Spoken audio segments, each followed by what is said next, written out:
Welcome to your weekly dose of NFL Jibber Jabber, the Club Dub Football Podcast. Remember to follow on Twitter, Insta, and watch video shows each week on YouTube. Want to get in touch? That's easy. Message through social or email clubdubpodcast@mail.com.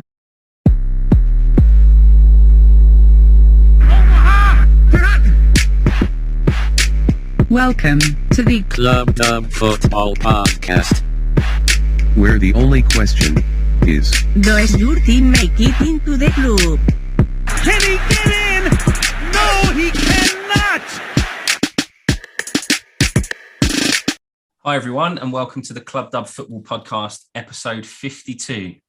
Welcome back, gents, for the Week 15 recap show. Hey, Phil.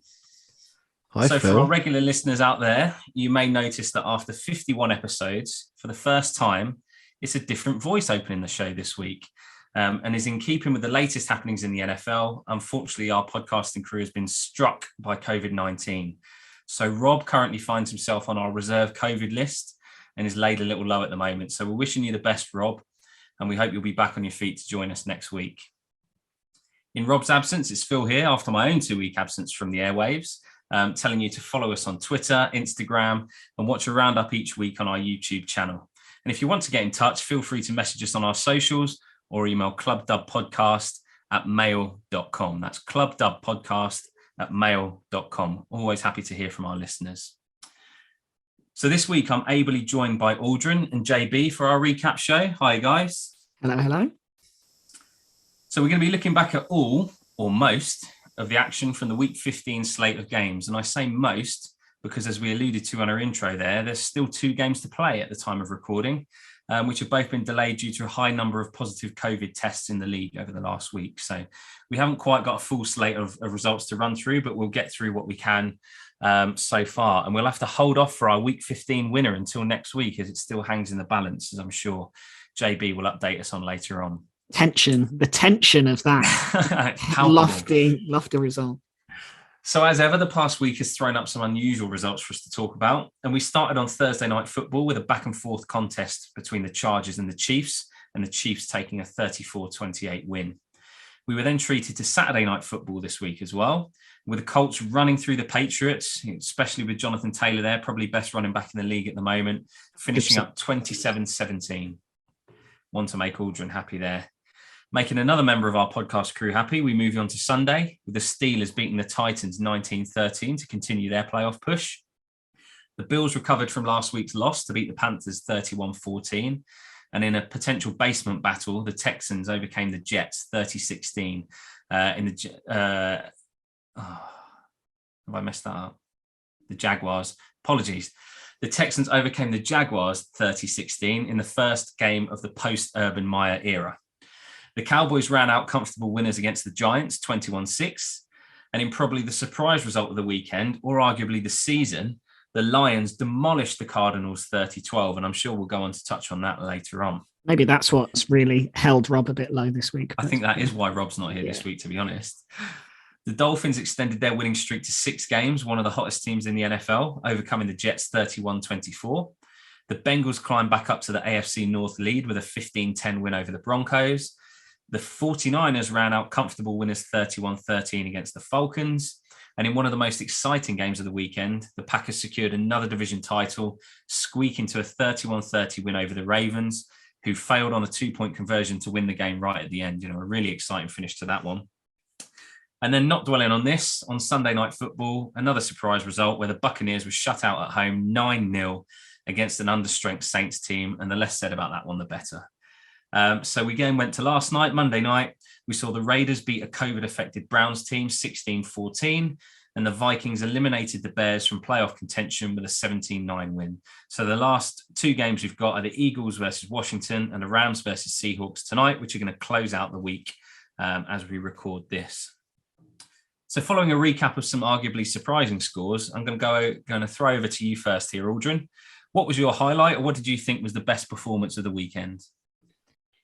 Yeah, it was a bit of a weird weekend, wasn't it? Because there was so many games that felt really like kind of routine, like the Vikings beating the Bears and games like that, where it just kind of went to game script, nothing really interesting. And then you kind of had those two big standout games. I'm going to dwell on it, Phil. The Bucks game, obviously, and the Cardinals games, where two of probably the most high-powered, exciting offenses to watch this season were pretty much held in fairly comfortable check by, kind of like you said, Phil, both fairly under strength, fairly underperforming teams. So yeah, it was a bit odd, really. Obviously, the standout game was the Saturday Night Football, where Jonathan Taylor cements his place as the MVP of the league. So, I mean, I think, yeah, that was my game of the week, unsurprisingly. But yeah, that was just another one where the Colts did the best impression of many games they've done this season, where they march out to a lead against a very good opponent and then generally take the third quarter off just to make the fourth more interesting. So yeah, I was pleased we came out with the W on that. But yeah, just a weird weekend, really. Just that mix of easy cruising games and then those kind of big swings and misses from some of the bet teams. Yeah, you're right. There were a fair few games where the result kind of never really seemed to be in doubt, didn't it? And then you've got those other couple of games that it just seemed to come from nowhere. You'd expect a comfortable win the other way, and one team underperforms, one team overperforms, and you have a surprise result. I think you're mentioning of Jonathan Taylor as an MVP candidate was arguably tongue in cheek. I mean, it's a really quarterback award, normally, but who can argue against it? And he's kind of come from nowhere a little bit. I think the early days of the season, you had, Kyler Murray, potentially Aaron Rodgers, Tom Brady enters the conversation, Derrick Henry, if he puts up another 2,000-yard season, then Henry gets injured. The Packers kind of falter a little bit. Brady's had a couple of bad games and suddenly it looks a little bit more wide open. So who's to say come the end of the season, if Taylor doesn't keep running the Colts into kind of a potential division winning position and a playoff position, that he couldn't win the MVP? I think he's just, for me, he's just been the most consistent. He's the most consistent player, and arguably, I mean, I hate to say it, but we're incredibly reliant on his performance. He leads our team, and I think that's what you want from an MVP, right? It's somebody that leads your team, maybe against adversity, but certainly towards the playoffs, and he's doing a damn good job of that at the minute.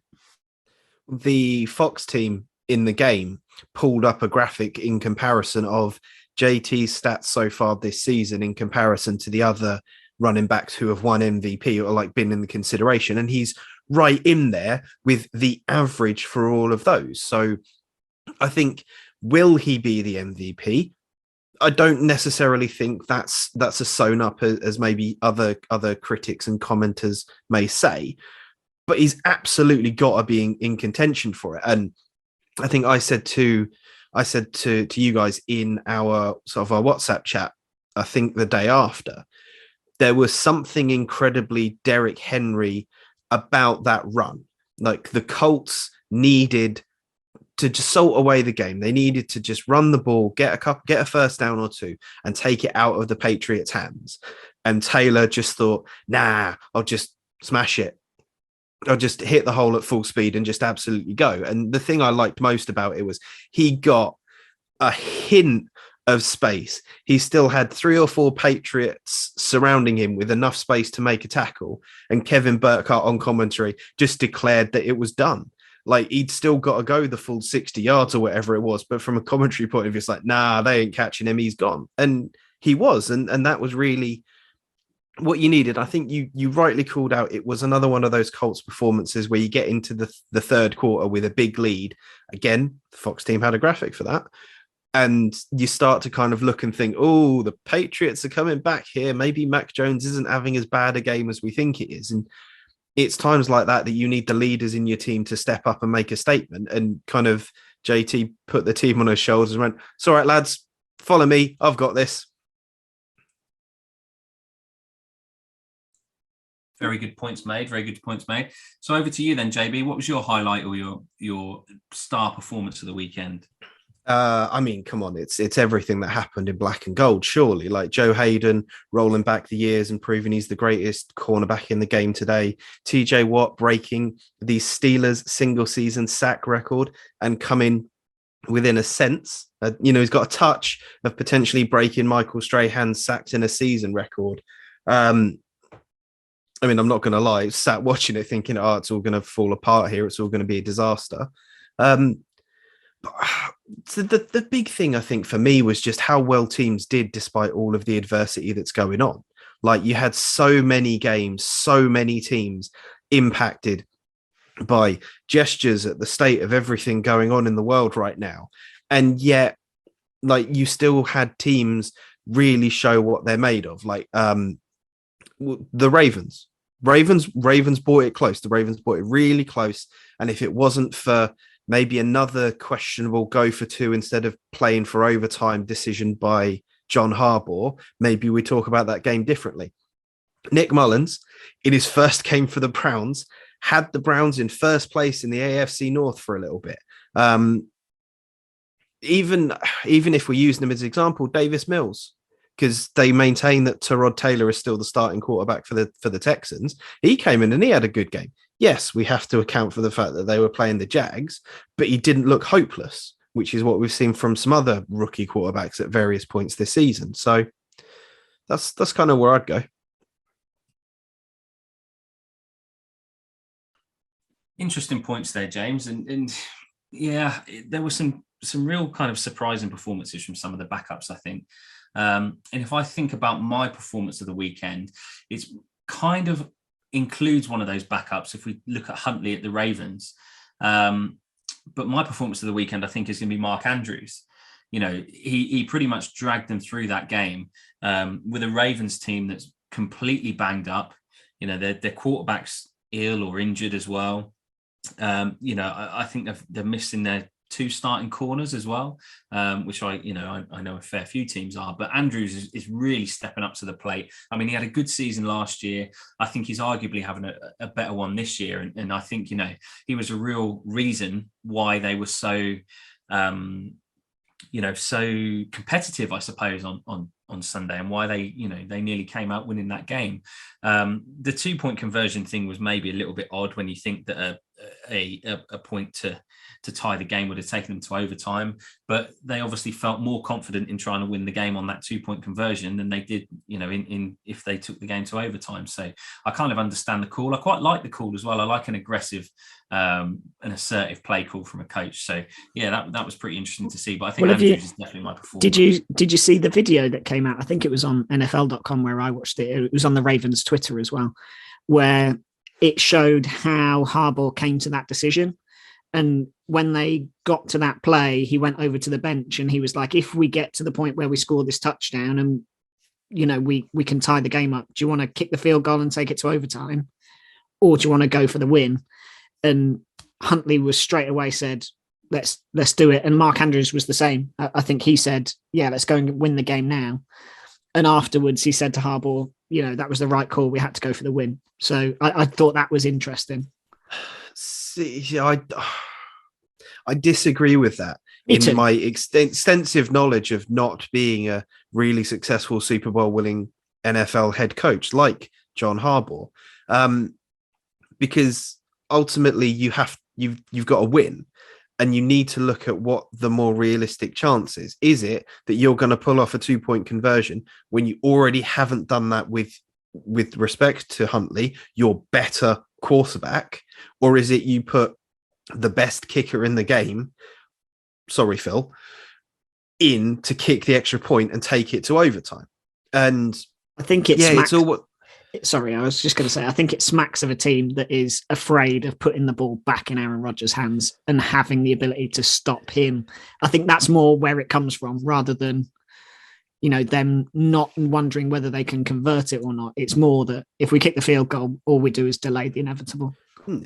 But what you've now got, and sorry, Phil, I might be treading all over your point here, but what you've now got is a Baltimore Ravens team that are on a 3-game losing streak and are now out of the playoffs. But if you look at the division, if they win next week, they're back in potentially. So, you know, that's probably the toughest division in the league to call at the moment. I think we all thought the Cardinals division, you know, Cardinals, Rams, Seahawks, Niners at the start of the season was probably going to be one of the harder ones to call. But, you know, the AFC North, I'm not sure if you can count any of those teams out at the moment. I think the Browns may, if results go the right way next week, they could all be tied, I think, on the same record. So apart from the Steelers, obviously had that tie with the Lions. So that is a hard division to call. You could go down to the last game of the season with the Ravens and Steelers playing each other, and whoever wins that game either wins the division, or whoever wins that game wins the last wildcard spot. It could be a real winning in scenario. So I don't think it's at times the prettiest football to watch, but at the same time it's really competitive and really exciting. So being a fan in that division, JB, I think there's going to be some nail-biting moments ahead. But we've talked about our highlights. What would you say is your kind of the team or the player you're most worried about after the weekend? Who had the kind of scariest performance, so to speak? I'm not worried about them, because I hope that it very much continues. And I'm going to, maybe take James's thunder, but I guess the Titans collapse that I'm sort of enjoying as a Colts fan that needs them to lose and us to keep winning. And with the greatest respect, James, that Pittsburgh Steelers team is not great at the moment. The defense is playing lights out football. I'll absolutely give them that. I think they're playing brilliantly.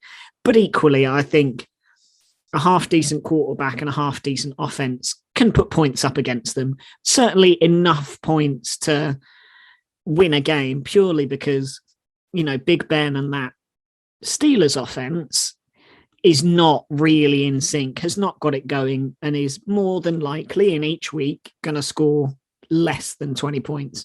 So you don't have to be, putting up big numbers to beat them. But yeah, I just think the way they're struggling at the minute, I'd be very worried as a Titans fan, because all the talk is, Derrick Henry's, ahead of schedule and they might have him back in early January and this, that, and the other. But at this point, they need to make it to January, and they're kind of spluttering and stumbling.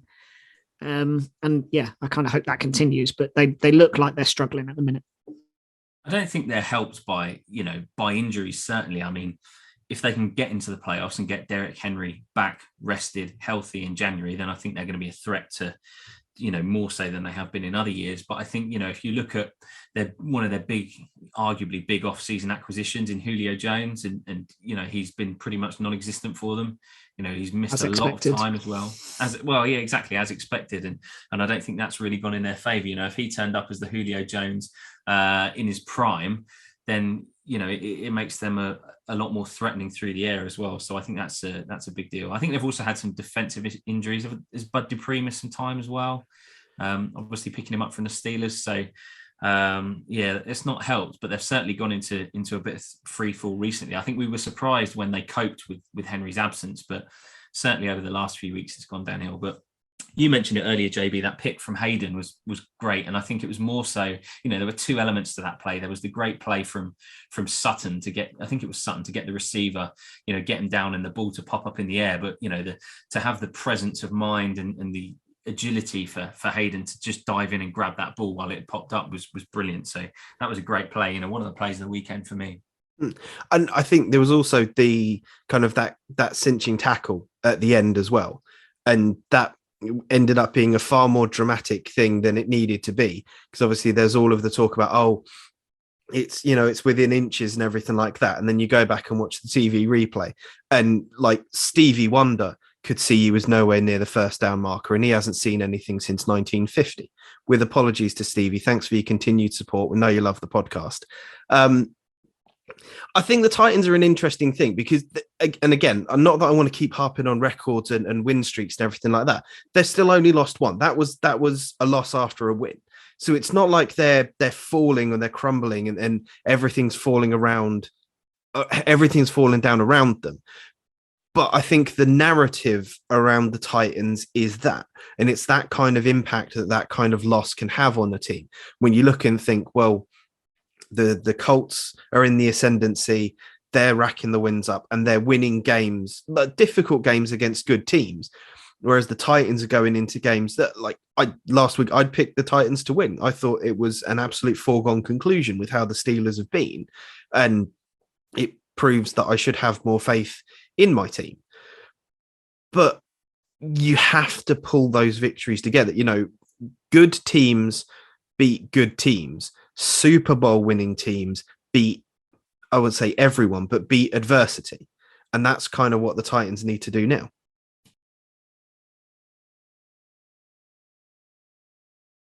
Yeah, some good points raised there. And really valid. It'll be interesting to see how they bounce back this week, in week 16 to see if they can recover with a win.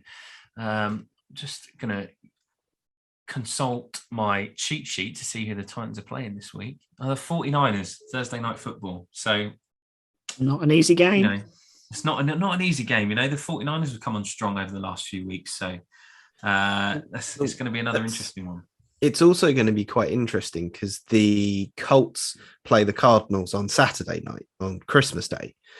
And the Colts could go into that game with a Titans loss, potentially looking at, well, hang on a minute, if we win this, it's 4 in a row. That's 2 losses in a row for the Titans. That's an equal record. I'm not sure at the moment who would have the tiebreaker in that, but you've got to then even more think from a Colts franchise, okay, we need to go in and take this one.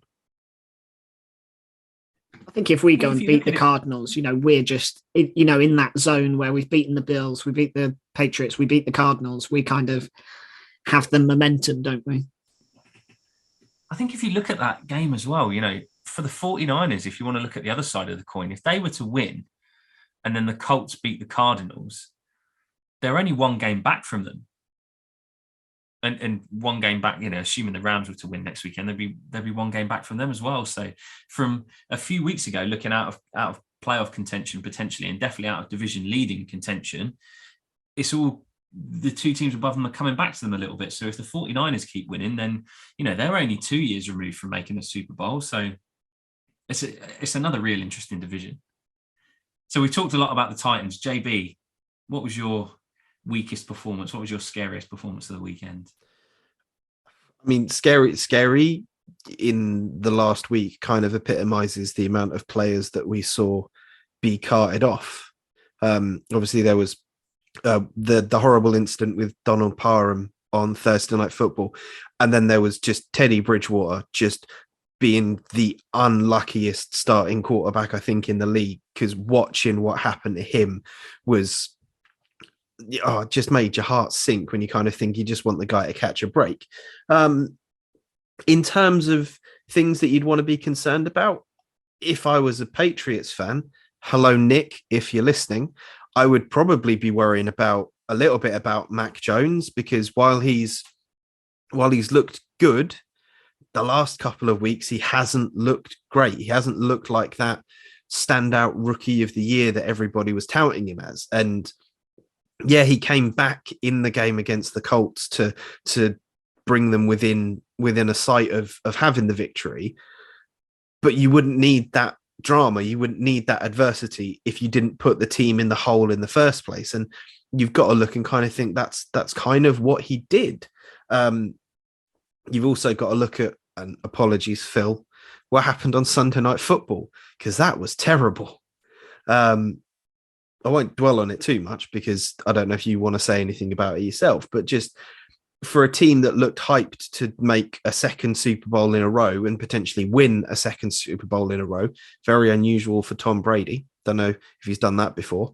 It really looked like they just absolutely fell apart.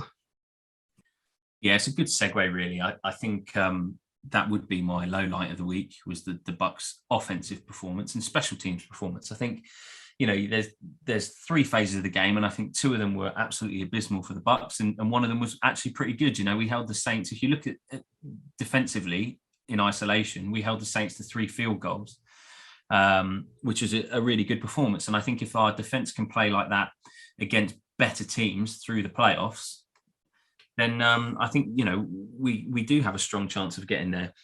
I think the issue for us is that we started off bad, and then it got worse from there with injuries. We're already missing Antonio Brown through the last game of his suspension. We then lose Chris Godwin and Mike Evans in back-to-back plays. So you're then missing your top 3 receivers. Rashad Perryman, arguably our fourth receiver, was on the COVID list, so he was out.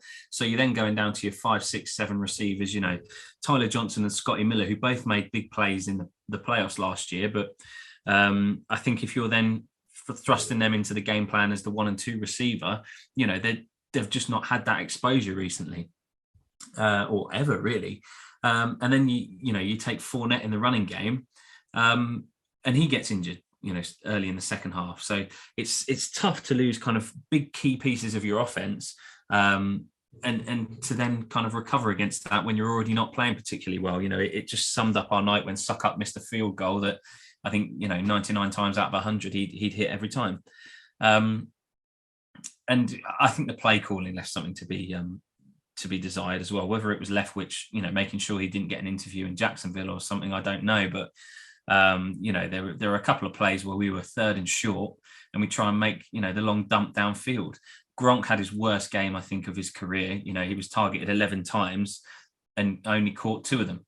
One I can think of where it practically went straight through his hand. It was just a poor performance. Apart from the D, it was a poor performance all over the board. But I don't think the offense is going to play that badly again. Godwin is out now for the season. It could be his last game as a Buccaneer. Hopefully not, but it could be. But Evans is week to week. Fournette hopefully not out too long, and then we've got AB coming back this week as well. So if our defense can play as they did at the weekend, but our offense can actually turn up, it was a worrying game, but I don't see us being that bad again. Touch wood.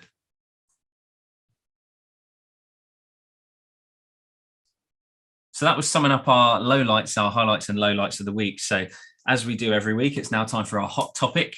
And this week, we're going to talk backup quarterbacks. So we've obviously seen some performances over the season. Kyler Murray's missed some time. The recent weekend, we saw Lamar Jackson miss some time again. As James has mentioned, the 3rd string quarterback, Mullins, coming in for the Browns. Who has been who do you feel is the strongest backup quarterback in the league? And Aldrin, I'll throw to you first. Yeah, it's weird, isn't it? Because it's one of those. Throw to you. Do you like that? Sorry, just a little segue. Talking about quarterbacks. Throw to you. Yeah, you're doing a sterling backup job in Rob's stead as well. So good work on that, Phil. Yeah, it's a weird position, isn't it? The backup quarterback, because ultimately, if all goes right, you never see the field, and you're kind of a non-factor. But those teams that have a solid backup, somebody that's serviceable, can play.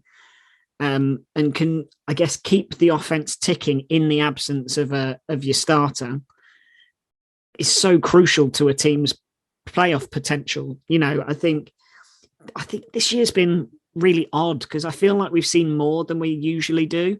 You forget that Heineke is the backup quarterback in Washington. You forget that because he's been the guy all season, but ultimately it was Fitzmagic's role and he went down with injury. So but yeah, I think for me, the guy that's showing the most capability is, well, we talked about it before, Tyler Huntley. I think he looks like a player that can lead an offense to a victory. But even in that offense that's not particularly blessed with talent, I know you picked out Mark Andrews and he had a stellar night, but ultimately there's not a whole heap of stuff around him. That running back room's been battered beyond belief this year. And who are they down to now? Donta Foreman, is it? And a mix of others. So with no real running game, receivers, I'm still not sold on Hollywood Brown. I think he shows flashes, but ultimately isn't the kind of superstar wide receiver one that if you're a backup quarterback coming into a game, you think, well, I can just put the ball anywhere near him and he's going to come down with it. They don't have that kind of guy beyond Mark Andrews, really. But yeah, I just think Huntley orchestrates that offense really well. I think I said it to you, JB, didn't I, when we were talking on WhatsApp earlier in the week? Arguably, is he playing better than Lamar was the previous couple of weeks when he was healthy? And I would probably argue yes. I think he looks a better, more consistent throwing threat. And he still adds that mix of dynamism as a running kind of quarterback, albeit, nobody compares to Lamar Jackson, but he still offers that threat. So yeah, I think for me, he is the guy that maybe is putting himself in the shop window for next year. I'd probably even say Heineke's done that to a certain level. But yeah, he's the one for me that really has shown out in the couple of audition games that he's had. I think you're right there, and I'm just going to throw out the fact that he's also kind of going to be my suggestion. Others that I'd got, Heineke was on my list. Mullins, after his performance yesterday, I thought should also probably be given a bit of consideration. But I think both of those have thrown themselves in for that very capable backup. I think Heineke, obviously more. Heineke has won games and proved he can do it, but I don't think he's set himself apart as a franchise quarterback. Not that I am also suggesting Huntley has either, but you have to ask yourselves the questions now of, is he running the offense better than Lamar is or was? Is Lamar completely right? Because he's kind of been very hot and cold.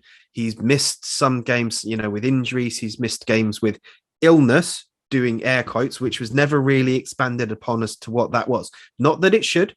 We don't have any right to understand what those things are. But at the same time, you have to acknowledge that that's still going to raise questions as to what's going on.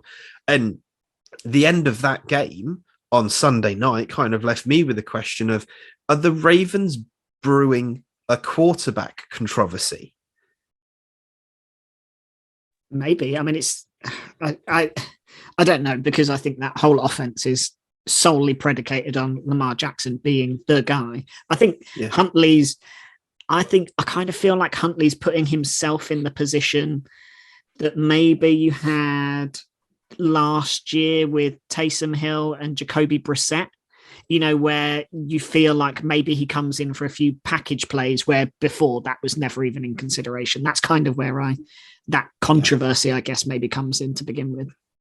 Yeah, and I think you're kind of right to talk about how at times talent poor that Ravens offense can be, especially kind of with the injuries they're dealing with the COVID situation that they've had. You can say what you want about Hollywood Brown, but you cannot doubt that he is a wide receiver that the Ravens have on their team. And that's kind of it. He's not really produced in a way that you would want him to. And I will think a little of what Huntley's success has been is subscribing to that theory of, I don't understand why he doesn't just throw it to Mark Andrews every time. And that is kind of where all of their big plays came from. That's who they looked to for the 2 points. That was who they looked for the 2 points with Lamar. That is kind of the engine that goes through now. And that's only going to work so many times. I agree with you that Huntley was a strong performance. I think we're getting away from ourselves a little bit by talking about a quarterback controversy, though. We're only, a month, 2 months removed from the Mike White game, where he was going to be Zach Wilson, who he was going to. Oh yeah, we've not even mentioned him as the best backup quarterback ever. Exactly, and with good reason as well. If you look at how his stats ended up, 5 touchdowns, 8 interceptions. In parts of 4 games. I think we and the media in general can be very quick to anoint a new king, a new quarterback, because it makes a good story. But actually, when you get down to the bones of it, if Huntley was the guy week in, week out, I think defensive coordinators would have a lot more film to kind of game plan against, and I think he'd be a little less successful. But you never know. And if he keeps putting these kind of performances up as he did against the Packers, then who knows what could happen further down the line.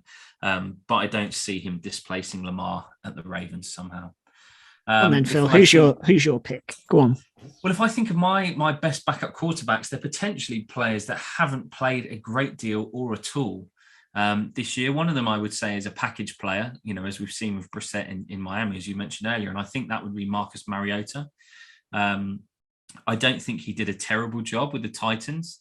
I think Tannehill came in, and his style of play clicked with the coordinators and the head coaching that they have.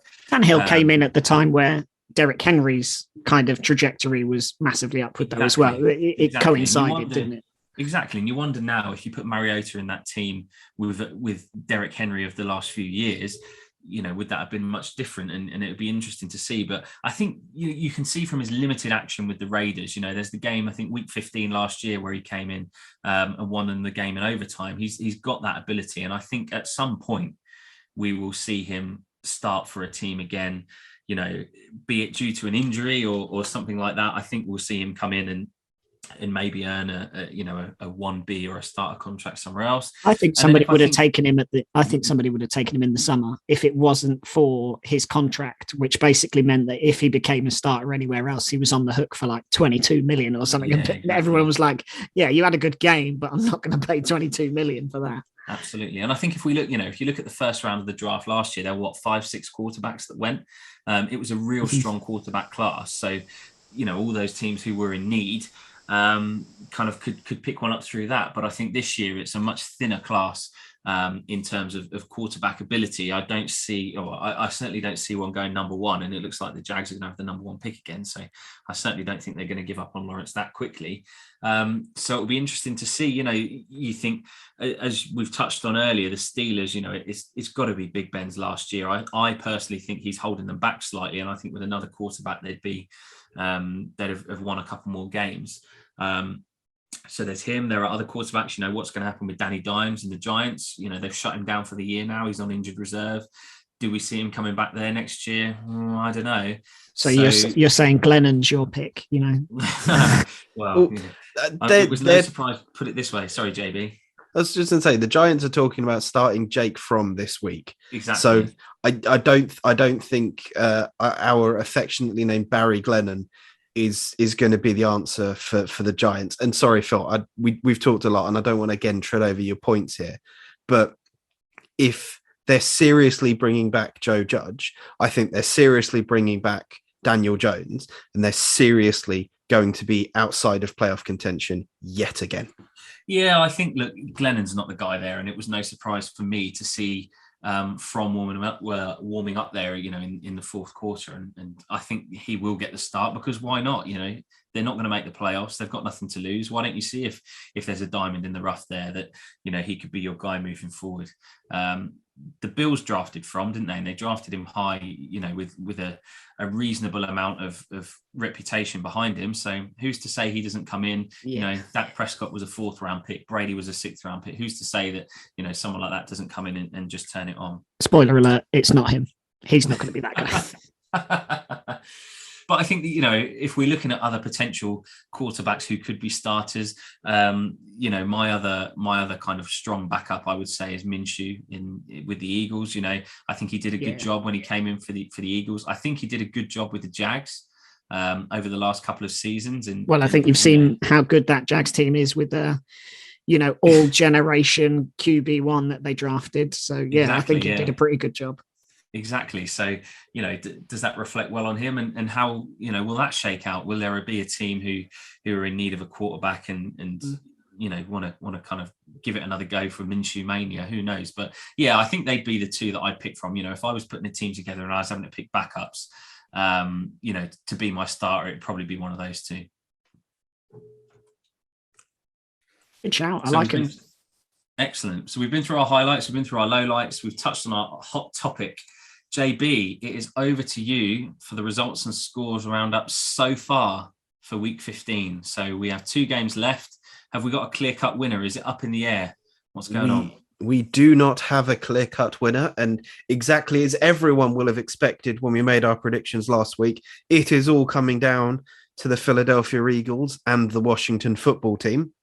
Depending on who wins that game will decide if it is yet another victory for Rob or yet another victory for Phil, because it's going to be between the two of them at 11-3 each. I am then next with 10-4, and Aldrin is, as he does frequently, just missing double figures with 9-5, but it's good that he's still here to take part. I went for some big swings, and why did I pick the Tampa Bay Buccaneers? What a stupid mistake that was. Yeah, crazy decision. What are you thinking about that? I mean, in all honesty, like, we all picked the Cardinals as well. Who saw that coming? I picked the Jags. I mean, that was an error, wasn't it? Never mind. Always next week. I might pick them again. So having missed last week's show and listening in, I understand there was a sandwich-based bet that didn't come off at the weekend. So as I understand it, Rob bet that the Broncos would beat the Bengals. Yes, if I remember this correctly, I think Rob had the Broncos and the Bengals as his game of the week. And in our discussion phase, our discussion convinced him to change his mind and pick the Broncos to win, which I said at the time was foolish and was proved correct. And yes, as a result of that, Rob does owe me a sandwich. Excellent news. And also, as you updated us this week, for our long-time listeners who remember our fantasy podcast before the season started, Rob dared to suggest that Daniel Jones would outscore Big Ben Roethlisberger this year. And with Danny Jones being shut down for the season with 180 points and Big Ben currently on 220 points, unless he throws 10 interceptions a game for the remainder of the season, it looks not unimaginable. I've seen his performances this year. He got in with that line and beat me by this much. Yeah. So it looks like Rob will be buying James 2 sandwiches after this week. I obviously bet with Aldrin that the Seahawks would not finish bottom of their division. How's that working? And they are the only team in that division who look like they are definitely not making the playoffs. So I think I will be purchasing one for you as well. Steak and cheese for me. Thanks, Phil. So after a week throwing up a couple of upsets along the way, join us on Thursday to hear our picks for the week ahead and whether we think week 16 will go to form or whether there are more surprising results in store. So, gents, thanks as ever for your company. Nice one. Thanks, Phil. Good work. No Thanks, Phil. Send on our best wishes to Rob once again, and we'll see you all on Thursday for our week 16 Pick'em show.